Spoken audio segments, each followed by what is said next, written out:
అంబేద్కర్ కోనసీమ జిల్లా రామచంద్రపురం నియోజకవర్గానికి సంబంధించి ఇద్దరు పిల్లల్ని కాలువలో నెట్టేసిన పిల్లిరాజు అయితే ప్రస్తుతం పోలీసులు అదుపులో ఉన్నారు. ప్రస్తుతం రామచంద్రపురం డీఎస్పీ రఘువీర్ మనతో ఉన్నారు. మాట్లాడే ప్రయత్నం చేద్దాం. సార్ చెప్పండి, అసలు ఎందుకు పిల్లల్ని చంపాలనే ఆలోచన రాజుకు వచ్చింది? అసలు అతను ఎక్కడ ఫైండ్ అవుట్ అయ్యాడు?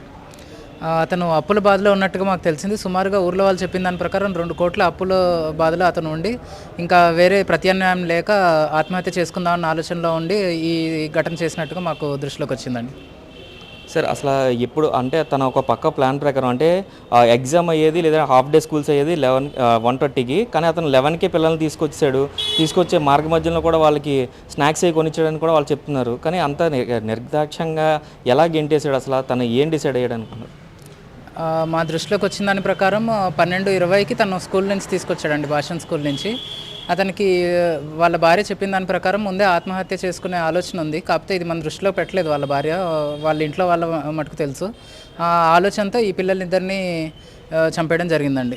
స్కూల్ నుంచి తీసుకొచ్చి కాలువలో తోసి తను కూడా చనిపోదామని ప్రయత్నించాడు, కానీ మనసు మార్చుకొని వాళ్ళ బంధువుల ఇంటికి వెళ్ళాడు. సార్ అదేవిధంగా చూసుకున్నట్లయితే ఇప్పుడు యానం వరకు ఇక్కడ నుంచి ట్రావెల్ చేసుకుంటూ వెళ్ళాడు కదా సార్, అసలు అక్కడ యానంలో ఎక్కడ ఉన్నాడు? అంటే యానంలో ఉన్నాడా లేదంటే అక్కడ బైక్ వదిలేసి ఎక్కడికి వెళ్ళాడు అనేది మీరు ఎలా ఫైండ్ అవుట్ చేశారు సార్? మేము గాలింపు చర్యలు చేపట్టడంలో భాగంగా ఈ గణపతి నగరంలో ఉన్న కాలువ యానం వరకు గాలింపు చర్యలు చేస్తూ వెళ్ళాము. జిల్లా ఎస్పీ గారి ఆదేశాల మేరకు రామచంద్రపురం సర్కిల్లోని 3 ఎస్ఐలు సిఐ గారు కూడా ఈ పనిలోనే ఉన్నారు. మనకు యానం వరకు వెళ్ళిన తర్వాత యానం బ్రిడ్జ్ దగ్గర అతని బైక్ ఒకటి ఫైండ్ అవుట్ చేయడం జరిగిందండి. అతని బైక్ డీటెయిల్స్ ముందే మనం తీసుకోవడం జరిగింది. రెడ్ కలర్ సుజుకి యాక్సెస్ బండి 1660 నెంబర్తో అని.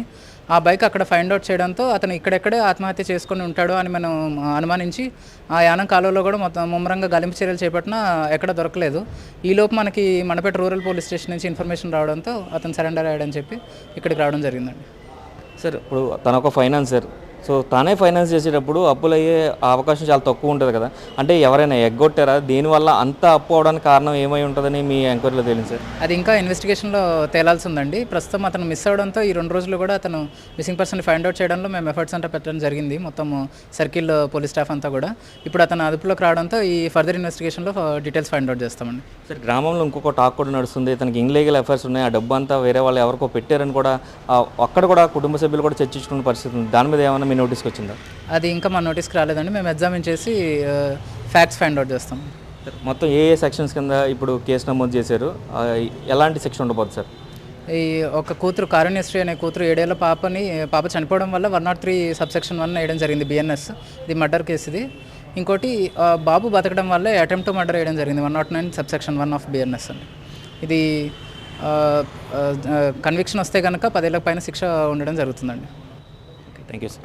ఇది చూసుకున్నట్లయితే అత్యంత పాశవికంగా కన్న కూతుర్ని అలాగే కన్న బిడ్డని కూడా ఇద్దరిని కూడా కాలంలో విసిరేసినట్లయితే కారుణ్య మృతి చెందడంతో అటెంప్ట్ మర్డర్, అదేవిధంగా చూసుకున్నట్లయితే బాబు బతికి బట్టకట్టాడు కాబట్టి అటెంప్ట్ అటెంప్ట్ మర్డర్ 2 సెక్షన్స్ కూడా కేసు నమోదు చేసామని చెప్తున్నారు. అయితే ఖచ్చితంగా 10 ఏళ్ల పైన శిక్ష పడే అవకాశం ఉంటుంది అని కూడా డీఎస్పీ చెప్తున్న పరిస్థితులు ఇక్కడ కనిపిస్తున్నాయి. కెమెరామెన్ రవితో శంకర్, బిగ్ టీవీ.